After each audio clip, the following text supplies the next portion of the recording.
স্বপ্ন পূরণে সদা প্রস্তুত সংগ্রামে সেই স্লোগানে ফিনিক্স উল্লাস টিউটোরিয়ালসের পক্ষ থেকে আবারও স্বাগতম জানাচ্ছি।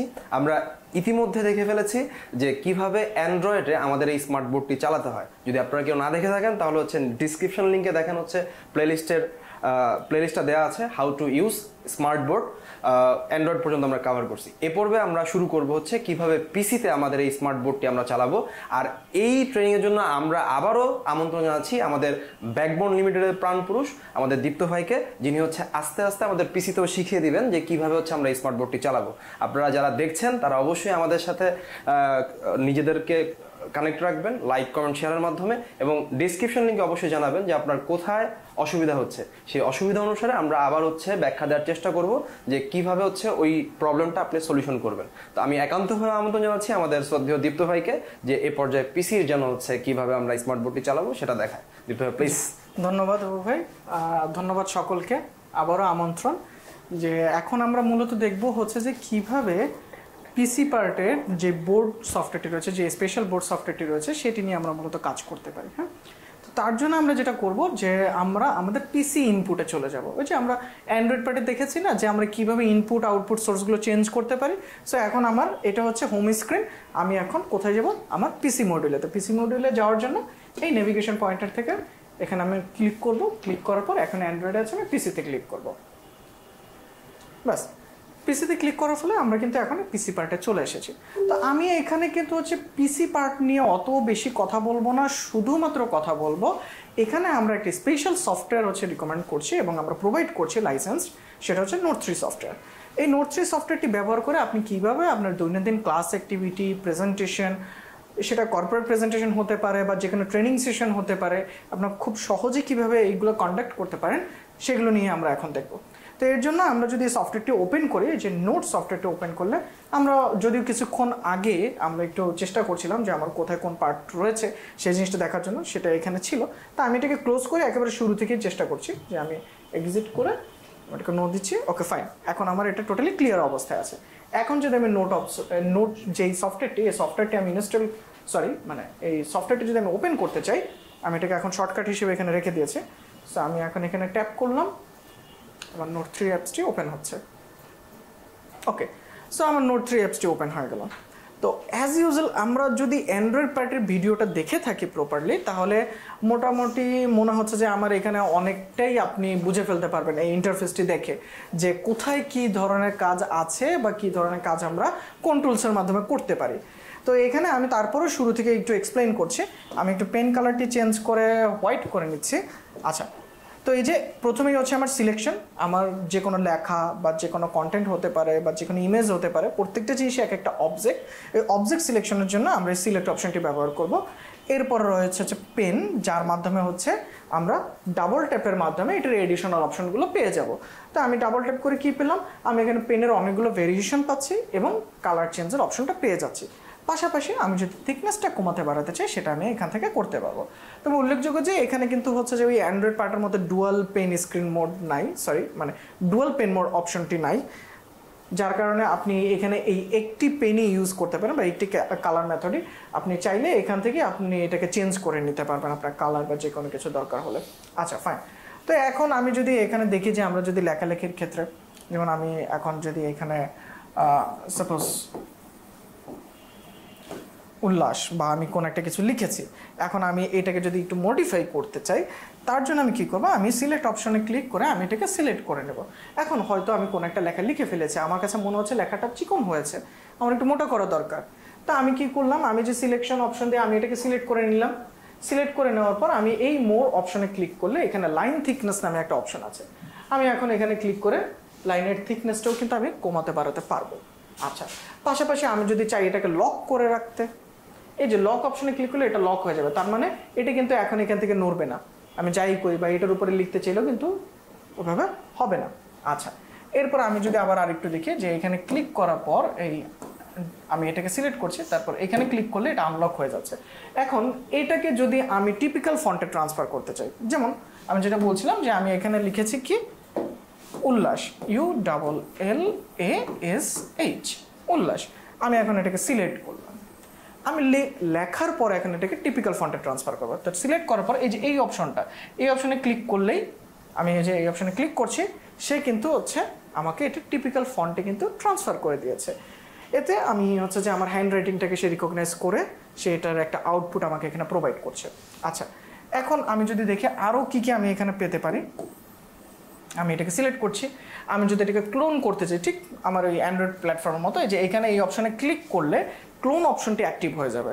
তো অ্যাক্টিভ হয়ে যাওয়ার পর এখন আমি এটাকে যেদিকে যেদিকে মুভ করব সেদিকে কিন্তু একটা একটা করে কপি হয়ে যাবে, ঠিক আছে। সো আমার ওই সেম প্যাটার্নের কোনো কিছু ড্র করার জন্য বা কোনো কিছু লেখার জন্য আমি জাস্ট ক্লোন করলেই আমার হয়ে যাচ্ছে। এরপর আমি যদি আবার এই মোর অপশনে আসি, এখানে যেটাকে কপি করা বা এটাকে যদি আমি পড়ে শোনাতে চাই যেখানে কি বলা হয়েছে, আমি যে রিড অপশনে যদি ক্লিক করি, রিড, সে কিন্তু আমাকে এই সেন্টেন্সটা বা এখানে সেন্টেন্স থাকতে পারে, ওয়ার্ড থাকতে পারে, সে আমাকে এটা পড়ে শোনাবে। আচ্ছা, আর ডিলিট অপশনে ক্লিক করলে তো ডিলিট, এটা আমরা অ্যাজ ইউজুয়ালি দেখতেই পাচ্ছি। আচ্ছা, এরপর আমরা যদি আরেকটা নতুন পেজ নেই, তো এখানে কিন্তু হচ্ছে আমরা মনে আছে কি যে আমরা যখন অ্যান্ড্রয়েড প্যাডে কাজ করেছি তখন আমরা কিভাবে এরেজ করেছিলাম, আমরা ব্যাক থাম্বস ইউজ করে এরেজ করেছিলাম, রাইট?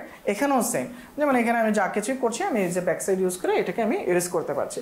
পাশাপাশি এরেজার অপশনও আছে, কিন্তু এখন আমরা অ্যান্ড্রয়েড প্যাডে দেখেছিলাম ক্লিয়ার অল নামে একটা অপশন আছে যার মাধ্যমে পুরো পেজ আমি একসাথে ক্লিয়ার করে ফেলতে পারি, সেই অপশনটাও এখানে আছে। সাপোজ আমি এখন যা কিছুই করি, যেখানে যা কিছুই ড্র করছি, আমি জাস্ট এই এরেজার অপশনে আরেকটা ট্যাপ করব, মানে ডাবল ট্যাপ করব, এই যে স্লাইড টু ক্লিয়ার পেজেস, তার মানে কি এই অপশনটা আমি স্লাইড করলে আমার পেজটা ক্লিয়ার হয়ে যাবে।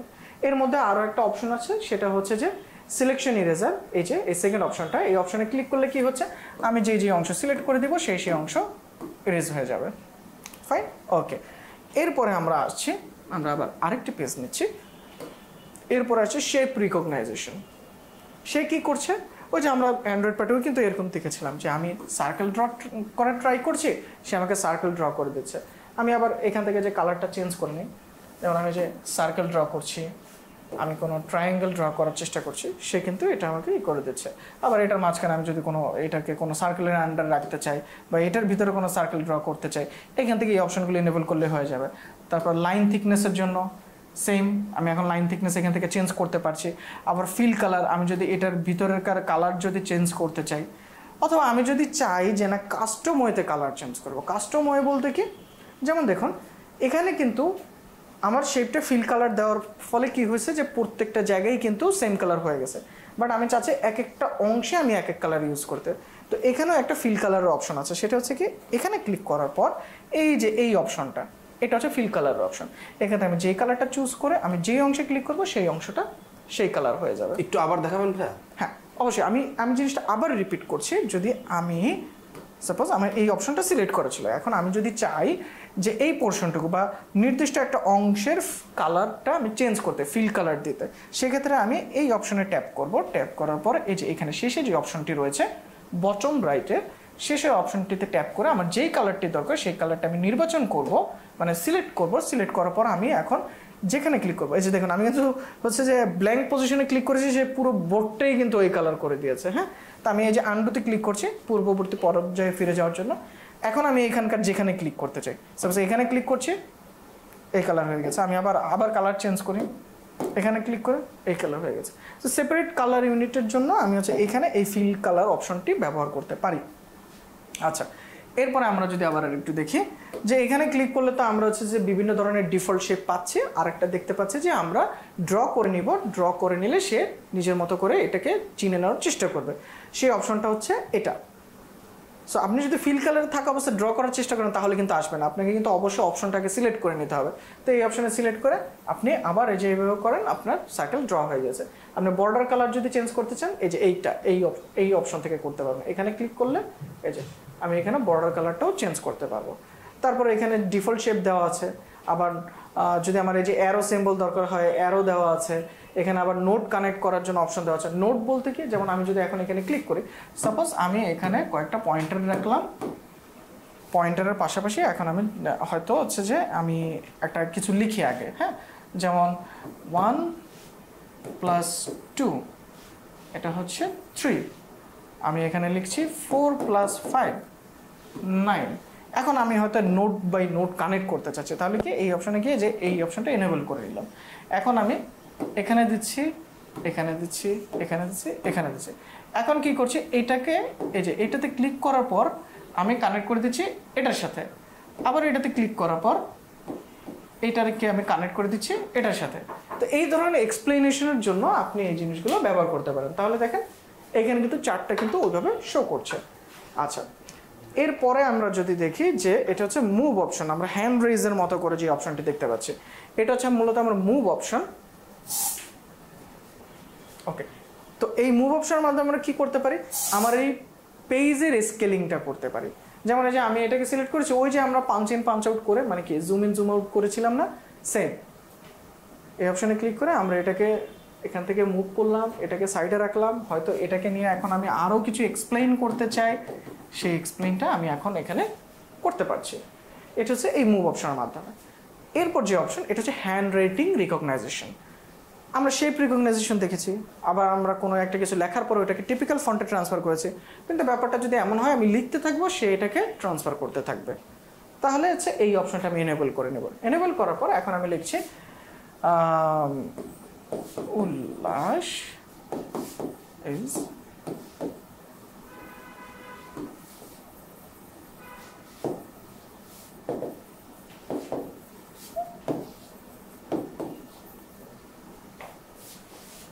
সে কিন্তু আমি যা লিখছি সেটাকে টিপিক্যাল ফন্টে সে কন্টিনিউয়াসলি ট্রান্সফার করার চেষ্টা করছে। এখন আমি আবার এটাকে চাইলে এই যে এই মুভ অপশনে ক্লিক করে, যেহেতু আমার বেশ কিছু স্পেলিং চেক দেওয়া যায় না ভাইয়া? স্পেলিং ইনার লেভেলে চেক দেওয়া যায় না, এটার জন্য আপনাকে দেখা যাচ্ছে যেমন ভেরি বানানটা আপনি আনফরচুনেটলি ভুল লিখছেন, ওই আরটা আমি কাটবো কিভাবে? আপনি এখন এই যে সিলেক্ট অপশনে ক্লিক করলে আপনি হচ্ছে যে এইটাকে আলাদাভাবে সিলেক্ট করতে পারবেন। আচ্ছা আচ্ছা আচ্ছা, ঠিক আছে, আলাদাভাবে সিলেক্ট করে এই যে এইখানে যখন আপনি এখানে ক্লিক করবেন তখন এই অপশনগুলো দেখতে পাচ্ছেন যে এডিশনালি চলে এসেছে। এখন এইখানে ক্লিক করলে একটা কিবোর্ড পাবেন, আপনি এটাকে কেটে দেন, ও আই সি, অথবা এইখানেই আবার আরো অ্যাড করে দেন, সবকিছু এখান থেকে সম্ভব। সো যে আমি বলেছিলাম যে আপনি যখনই মনে করবেন যে আপনি এডিশনাল কিছু ফিচার দরকার, দুইটা কাজ করবেন। একটা হচ্ছে যে অপশনের এডিশনাল ফিচার দরকার সেই অপশনে ডাবল ট্যাপ করবেন, আরেকটা হচ্ছে যেইটাকে আপনি মডিফাই করতে চান সেইটাকে সিলেক্ট করবেন। সিলেক্ট করলে ওই যে দেখেন, যেমন আমি টেক্সট সিলেক্ট করছি, টেক্সটের জন্য কি কি অপশন থাকতে পারে সেই সম্ভাব্য অপশনগুলো সে আমাকে রিপ্রেজেন্ট করছে। আমি এখন যে এই টেক্সটের নির্দিষ্ট অংশ আমি কালার করতে চাই, আমি কালার চেঞ্জ করতে চাই, যদি এটা পুরোটা সিলেক্ট করে নিয়ে মানে যতটুকু লাগবে ততটুকু অংশ সিলেক্ট করে নিয়ে করতে হবে। যে সিলেক্ট করেছি, সিলেক্ট করার পর আমি কালার চেঞ্জ করেছি, এখন কিন্তু সেই কালার এসে চেঞ্জ হয়ে গিয়েছে। ওকে, তো এরপরে তো আমরা যেটা দেখলাম যে এই আন্ডু রিডো অ্যাজ ইউজুয়াল আমরা আগেও দেখেছি যে আন্ডু করার মাধ্যমে আমার অ্যাক্সিডেন্টাল কোনো ড্রয়িং থেকে বা কোনো একটা কিছু থেকে ইমিডিয়েট অ্যাকশনের জন্য আমরা আন্ডু এবং রিডো ইউজ করব। আর আমার পেজ বর্ধিতকরণের জন্য কি করব, বর্ধিতকরণের জন্য তো আমরা যে মুভ অপশন দিয়ে করতে পারি, কিন্তু পেজ সংখ্যা যদি আমরা বাড়াতে চাই সেক্ষেত্রে এই যে এখানে এই প্লাস আইকন, এই প্লাস আইকনে ক্লিক করলে এই যে এখন আমার এটা 6 নম্বর পেজে আছে, রাইট? সেম আমরা এর আগের বারও দেখেছি যে ডিজিট কাউন্টের উপর ক্লিক করলে এটা স্লাইড আকারে প্রেজেন্ট হবে। এই যে আমি যদি এখন এখানে ক্লিক করি, দেখুন আমার কিন্তু এখন এই যে এইগুলো সব স্লাইড আকারে দেখাচ্ছে। আমি চাইলে এই অপশনটাকে ক্লোজ করে দিতে পারি। আচ্ছা, আমার এখন এখানে স্লাইড আকারে কিন্তু সব কিছু দেখাচ্ছে। আমি এখন যে কোনো পেজ থেকে মানে একটা পেজ থেকে আরেকটা পেজে ইজিলি আমি জাম্প করতে পারবো। ওকে, এখন আরেকটা মজার বিষয় হচ্ছে যে আমি যে কাজ করছি এখন আমি তো এইখানে দাঁড়িয়ে কাজ করছি। আপনারা হয়তো খেয়াল করেছেন আমার পেজ বাড়ানোর জন্য বা পেজের সংখ্যা বাড়ানোর জন্য আমার বারবার ওই পাশে যেতে হচ্ছে, তাই না? তো আমি যদি চাই যে না আমি ওই পাশে যাবো না, এই পাশে থেকে পেজ বাড়াতে চাই, সেই অপশনটাও কিভাবে দেখা যায় আমরা একটু দেখি। যে এই যে একেবারে শেষের দিকে আমরা একটা অ্যারো চিহ্ন দেখতে পাচ্ছি একেবারে কর্নারে, এখানেও দেখতে পাচ্ছি, আবার এই যে একেবারে এইখানেও এই কর্নারে এই অ্যারো চিহ্ন দেখতে পাচ্ছি। তো এই অ্যারো চিহ্নটা কি কাজ করে, আমি যখন এখানে ক্লিক করব, আমরা একটু দেখি যে আমি এখানে ক্লিক করছি, আমার ওই অপশনটা এখানে চলে আসছে, এই অপশনটা ওইখানে চলে গেছে, মানে কি পজিশনটা তারা সোয়াইপ করে নিচ্ছে। হ্যাঁ, আমি এই যে আবার ক্লিক করছি, তার পজিশনটা এক্সচেঞ্জ করে নিল। তো এইভাবে কিন্তু হচ্ছে যে আমি আমার ডে টু ডে ক্লাস অ্যাক্টিভিটিগুলো কন্টিনিউ করতে পারি। এখন আমরা আরও বেশ কিছু মজার জিনিস দেখবো। আমি আরেকটি পেজ নিয়ে নিচ্ছি। ওকে, এখন আমরা এই যে এখানে একটা টুলসের মতো আমরা একটা অপশন দেখতে পাচ্ছি, আমরা এখানে ক্লিক করব। তো এখানে ক্লিক করলে আমরা বেশ কিছু টুলস দেখতে পাচ্ছি। একটা হচ্ছে ব্রাউজার, যে ব্রাউজারটা হচ্ছে যে ওর নিজস্ব ব্রাউজার, মানে এই নোট সফটওয়্যারের নিজস্ব ব্রাউজার, সেটা ওপেন করতেছিলাম। এটা ব্রাউজারে ক্লিক করবো। যেমন আমি যদি এটা ব্রাউজারে ক্লিক করি, যে ওর নিজস্ব যে সফটওয়্যারটা, সেই সফটওয়্যারটির মাধ্যমে সে ব্রাউজারটা ওপেন করেছে। এখন ওপেন করার পর হয়তো আমি কিছু একটা লিখছি, যেমন হতে পারে সেটা হতে পারে ফিজিক্সের কোনো ফর্মুলা, ফিজিক্স। আমি জাস্ট এন্টার প্রেস করছি। আচ্ছা, এখানে আইপি ব্লকিং এর জন্য সে আমাকে বলছে একটা টেস্ট দিতে, আমি টেস্ট দিচ্ছি। ওকে, ভেরিফাই, তো ভেরিফাইড। দেন আমি হয়তো ফিজিক্সের এই অংশটুকু নিতে চাই, আমার এই অংশটুকু দরকার যে আমি আমার বোর্ডে এই অংশটুকু নিতে চাই। সেক্ষেত্রে আমি কী করবো, আমি এই ইমেজটা তো ওপেন করলাম। ওপেন করার পর এই যে এই অপশনটা, এই অপশনে ক্লিক করলে আমার যতটুকু অংশ দরকার ততটুকু অংশ সিলেক্ট করে আমি সাইন বাটনে ক্লিক করলে এই অংশটা দেখেন আমার বোর্ডে চলে আসছে। হ্যাঁ, তাহলে কি হচ্ছে, এটা আমার বোর্ডে কিন্তু সেভ করেও রাখতে পারবো আমি। পাশাপাশি আমি যদি এখন এখানে এটার উপরে ড্র করে কিছু বোঝাতে চাই, সেক্ষেত্রে এই যে এই অপশনটা, এই পেন অপশনে আমি ক্লিক করব। ক্লিক করার পর আমি এখন এটার উপরে অ্যানোটেট করতে পারবো। আবার এই অ্যানোটেশন সহই যদি এটাকে সেভ করে রাখতে চাই, তাহলে যে অপশনে ক্লিক করে আমার যতটুকু অংশ দরকার ততটুকু করে সাইন বাটনে ক্লিক করলে আমি এটাকে ক্লোজ করে দিচ্ছি। দেখুন, আমি কিন্তু প্রথমে কি এই অ্যানোটেশন সহ অংশটুকু নিয়েছি, আর এর আগে শুধু ইমেজটুকু নিয়েছি। হ্যাঁ, দুইটাই কিন্তু এখন এখানে প্রেজেন্ট অবস্থায় আছে। তবে উল্লেখযোগ্য যে পেন সিলেক্ট থাকা অবস্থায় আপনি যদি এটার উপরে ড্র করতে চান, তাহলে হচ্ছে যে কোনো লেখা চলে আসতেছে বা এটার উপরে অ্যানোটেশন হয়ে যাচ্ছে। কিন্তু আপনি যদি শুধু ইমেজটাকে ধরে কাজ করতে চান, সেক্ষেত্রে এই সিলেকশন অপশন, আপনি এটাকে সিলেক্ট করলেন, সিলেক্ট করে দেন আপনি আপনার মতো করে এটাকে পজিশনিং করতে পারবেন, রোটেট করতে পারবেন। হ্যাঁ, সব কাজই কিন্তু মোটামুটি এখান থেকে আপনি করতে পারবেন।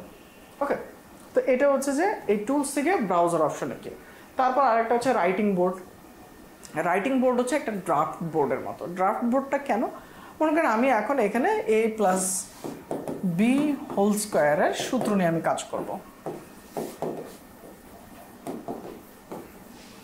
ঠিক আছে, আমি এখন এটাকে সেভ করে রাখছি। আমি চাইলে এটাকে পিএনজি বা ইমেজ আকারেও সেভ করে রাখতে পারি, অথবা আমি যদি আমি সেভ করে না রেখে আমি এই যে এই শাটার, এটা হচ্ছে যে শাটারের জন্য আমি এটাকে উপরের দিকে পাঠিয়ে দিলাম। সে এখন উপরে স্ট্যাবল অবস্থায় আছে। এখন সাপোজ আমি হয়তো নতুন আর একটা পেজে যাচ্ছি, এখন আমি এই a+b²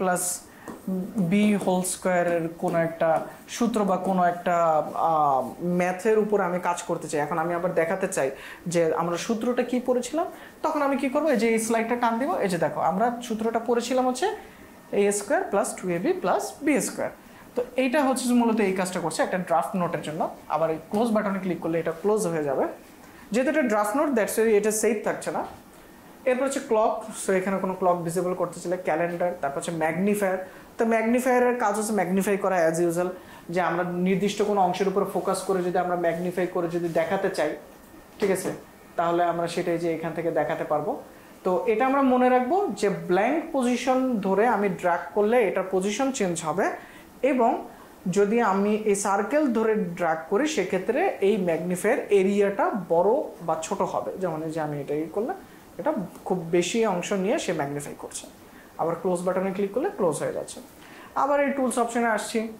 এরপরে আমরা মাস্ক অপশনে যদি যাই, মাস্ক অপশনটা হচ্ছে জাস্ট ঢেকে রাখার জন্য। হয়তো আপনি কোনো একটা ক্লাস নিয়েছেন, এখন আপনি স্টুডেন্টের কনসেন্ট্রেশন দিয়েছি কিনা আপনার ক্লাসে সেই জিনিসটা বোঝার জন্য আপনি হয়তো কী করছেন, আপনার অংশটুকু আপনি ঢেকে রাখছেন, যে এই অংশটুকু লিখেছেন, এখন ঢেকে রেখে তাদেরকে জিজ্ঞাসা করছেন যে তোমরা বুঝেছো কিনা। অথবা আপনি এখান থেকে নিচের কোনো একটা অংশ, হয়তো এতটুকু অংশ আপনি দেখাতে চান, এতটুকু অংশ আপনি ভিজিবল করতে পারেন, সেক্ষেত্রে জাস্ট এটাকে এইভাবে স্লাইড করলেই হবে। এটা লেফট রাইটেও হবে এবং টপ বটমেও হবে, টপ ডাউনেও হবে। আচ্ছা, আবার এই যে ক্লোজ অপশনে ক্লিক করলে এটা ক্লোজ হয়ে যাবে।